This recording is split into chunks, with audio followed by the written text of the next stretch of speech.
Another overpaid player here. Kayvon Thibodeaux. Still on his rookie deal, whatever. Still has rookie deal, but still being overpaid there. 12 games, 12 starts, 28 tackles, 5.5 sacks, 17 QB hits, 23 hurries, 8 tackles for loss, 2 passes deflected, and 1 forced fumble. 69.0 PFF grade on the season, 72.0 pass rush grade, 65.6 run defense grade. Now, I gotta say, I can't think off the top of my head. And correct me if you can think of something. I can't think of a single play that Kayvon Thibodeaux did. We're like, oh, that's where he made a difference.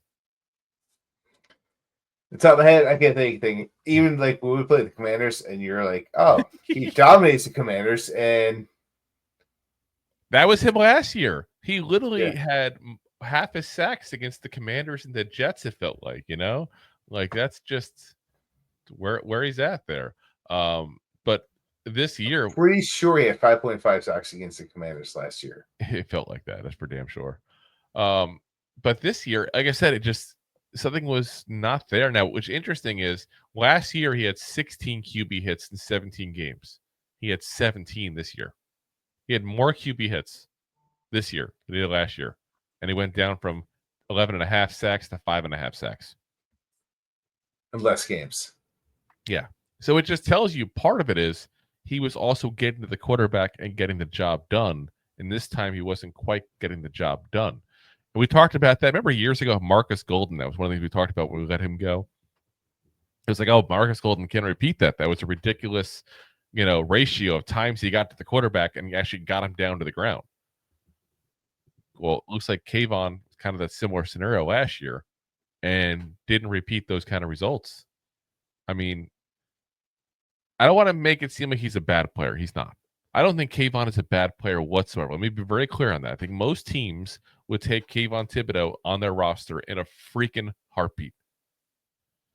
But this is kind of like we talked about Brian Burns, where I'm like, Brian Burns is being overpaid. He's not worth necessarily the contract we gave him. Well, Kayvon Thibodeaux is overdrafted based on the production we're getting from him. If he was a second-round pick, you'd be like, okay, sure. But he's not. He was a fifth overall pick. Fifth overall pick, you need a guy who's going to be a consistent double-digit sack guy, Pro Bowl caliber edge rusher, and that's not what Kayvon's been. He's been an above-average player. He's still, like I said, he's still an above-average player in this league, guys. I'm not trying to talk crazy and make it seem like he's some scrub. This is not a TLC song moment. This is a moment where this is a moment where we got to acknowledge the fact that he has underperformed based on where he was drafted. Yeah. Even if you want to put your stat measure out there, he started 12 games, played 12 games because he was out with injury. If you went 17 games, you're probably looking at 9 sacks instead of 5.5. Not even that. That's probably high, to be honest. We can do the math real quick if you want.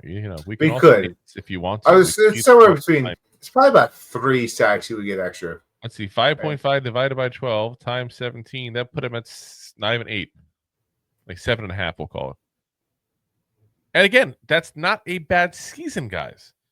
We just have high expectations because he's a 5th overall pick, and I think it's fair to put him in that kind of category as well because of the way he acts. He makes himself seem like he's some kind of star. He does. He walks around all Hollywood style at that point. He looks for the spotlight. Well, when you look for the spotlight, guess what? It's going to find you. And not always in good ways. And that's what I feel like this is. And again, I like him. I think, we can also sit there and say maybe the injury was part of it. Again, same as we said with Burns. Burns was definitely fighting injury all year long that he did fight through and play every game. Kayvon missed 5 games. So, but again, good player, not a great player.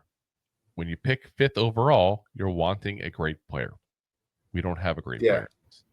Can he develop into one? Time will tell. But now the problem we run into is he's going into his 4th season. You know what that means? We got to make a decision on his 5th year option. And that's a big thing. And I'm telling you right now, I would personally, I would take it.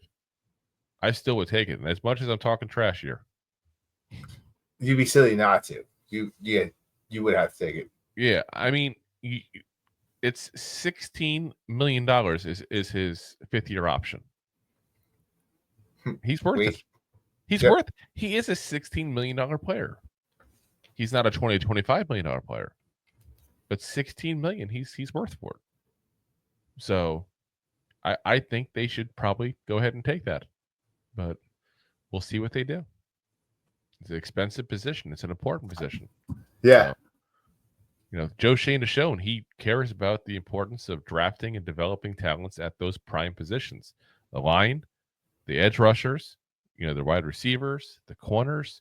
If you notice what he's drafting in the first round, he's drafting those prime positions that tend to get overpaid in free agency.